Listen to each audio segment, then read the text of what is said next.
You talked about going after the families of terrorists. You now reverse that essentially. I didn't reverse anything. You would still want to go after the families of terrorists? No, I didn't reverse anything. I clarified very simply, we have laws. We have to obey the laws. Now, the laws have to be Killing the families of widened. terrorists would be against the law. I didn't say kill. We have to go after them, though. The family knows. Look, What does you that have mean? a terrorist. Kidnapping them? You or have a taking them? terrorist. We're going to have to do something, and it's the only way you're going to stop it. You know, I tell the story of General Pershing. You'll take a look at General Pershing in 1919 in the Philippines, how he stopped terrorism, okay? You'll take a look at it. It's too long a story to tell on your tape. It would take the whole thing, but it's one of the very interesting and very powerful stories. Look, we're going to have to be a lot tougher. We are playing with a different set of rules. ISIS chops off people's heads. ISIS drowns people in steel cages and pulls up the cage. An hour later, everyone's gone, 40, 50, 60 people at a time. But you said just Wait the a other minute, day, and we can't waterboard. You Listen, said we got to play the game the way they play the game. we have to play the game at a much tougher level than we're playing. What does that mean, though? Well, Does that it means mean we have to expand those laws. Does that mean cutting off heads? No, it doesn't mean that, but it means we have to expand the laws. Look. What does expand the laws mean? Anderson, let me explain something. We are playing at this level, and they don't care. They have no rules, and we have these rules that are very onerous.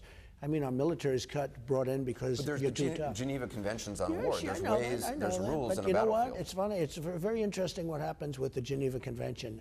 Everybody believes in the Geneva Convention until they start losing, and then they say, oh, let's take out the bomb, okay, when they start losing. We have to play with a tougher set of rules. We have laws. We don't allow waterboarding. Think of this. ISIS these are smart people. These are people that know the internet better than we do, and we're the ones that you know, came up with it. ISIS is sitting around. They just chopped off 20 heads of Christians and others.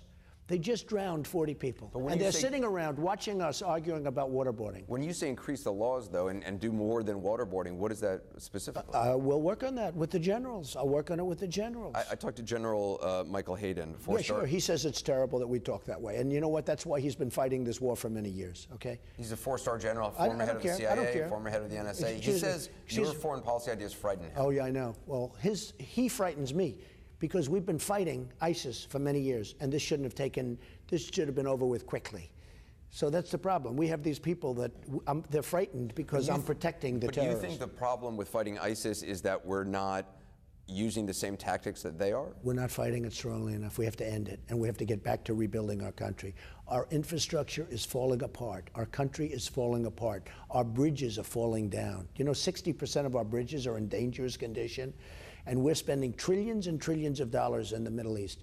We have to fight it viciously and swiftly, and we have to knock out ISIS. Now, I didn't want to go into Iraq, but the problem now is the way Obama got us out was a disaster. And if you remember, when we got out, and I said it on your show 2-3 years ago, I said, take the oil. Did I say take the oil? Yeah, you did. Okay. So when you say, so are you still in support of waterboarding and more? I am in total support of waterboarding. It's got to be within the law, but I have to expand the law because a lot of people think it's not within the law now because of this administration. So they're allowed to chop off heads, and we're not allowed to waterboard. Somehow we're at a big disadvantage. I will tell you that right now. And again, I was going to give you the analogy. Yeah. So they're sitting around having dinner. They eat, believe it or not, too, even though they chop off heads and even though they drown people, and they're talking. Can you imagine the conversation when they're talking about how weak and soft and pathetic we are, and they go out and chop off people's heads, okay? They can't believe it. They can't believe it. I got to ask you about the fact is, just in a nutshell, we have to be much tougher. If we're going to beat ISIS, we have to be much tougher than we are. When you have General Hayden saying, oh, that's so terrible the way Trump is talking, that's why we're losing. I got to ask you, I watched the press conference you gave last night, the victory speech. Obviously a huge night for you. Just a couple of factual things. The stakes you showed, those aren't actually Trump stakes, right? Those they're Trump. No, I buy them. I'm not going to kill the cow. No, but they're not sold. Those are, because the whole reason for showing those things was to fight back against what Mitt Romney said about a failed business. Just so you understand, Trump stakes. We sell the steaks through my clubs. I have many clubs and hotels, and we sell the steaks. But they're not sold at Sharper Image. They're not available to the public at large. No, they're sold differently. So that business is gone. No, it's the same thing. It's an offshoot of it. I mean, it's the same thing. We do a tremendous steak business. Because those steaks were bought locally from a meat supplier. No, we buy a lot of steaks from different places. I don't want to buy, if I'm in California, I don't want to buy my steaks from New York. So those are the steaks you sell. We have different suppliers. We sell the steaks, and largely to our hotels and our clubs and things like that. And it's a small business. And the magazine you showed up, that's not the Trump magazine that Mitt Romney was talking about. Just so you understand, I've had many magazines. Every time I open a business, I'll sometimes open a magazine for a period of a year, get the business started, and then close it. Because people were pointing out today, saying, well, look, the items you were showing last night, in order to push back against Mitt Romney, the implication was that those are Trump steaks available nationwide somewhere. Those are Trump. Well, they are available nationwide. You can buy them at different places that I own. I own many, many places. You can buy them if you eat in a restaurant here. Worldwide, yeah. And you can't go my to the clubs internet and everything else. The magazine, that magazine's been with me for a long time, and you morph it in. But that's not the Trump magazine just so you understand, that Romney was talking about. I open up many magazines when I start a business, and I'll keep it open for a year or two until the business gets going. And after the business gets going, you close it up. It's like a lost leader, because frankly, you don't make any money with these magazines. Finally, the debate tomorrow night. Do you expect the tone, the tenor to be different than the last one? The last one was tough. I mean, you had people on both sides coming after you. It's such an interesting question. I think it's going to be much different. I must tell you, last time I was leading, and by the way, I don't know how you feel about it, but every single poll said I won the last debate.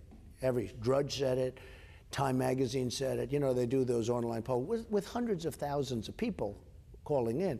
But I was in the 60s and 70s percentile. Now, when I went into that, I said, this is going to be an interesting evening, I will tell you. It's going to be a tough evening. Many people said, oh boy, I wouldn't want to be you tonight. That was going to be a tough evening. I mean, they were like wounded. They were really wounded. I think this is going to be much different. Now, I may be wrong, but I am now far and away the front runner. I think, here's the thing. The Republican Party is sitting on something that's so great. They're sitting on millions and millions and millions of people that want to be part of it. The worst thing they can do is knock me out. If I get knocked out, if I don't make it, every one of those people. So you think they're going to start to coalesce around you? Every one of those. I'm the only one can beat Hillary, and I'll beat her easily. I'll bring in Michigan. I may bring in New York. We always talk about the path. The path is much tougher for a Republican. You do understand that structurally. Because if they lose Ohio, it's over.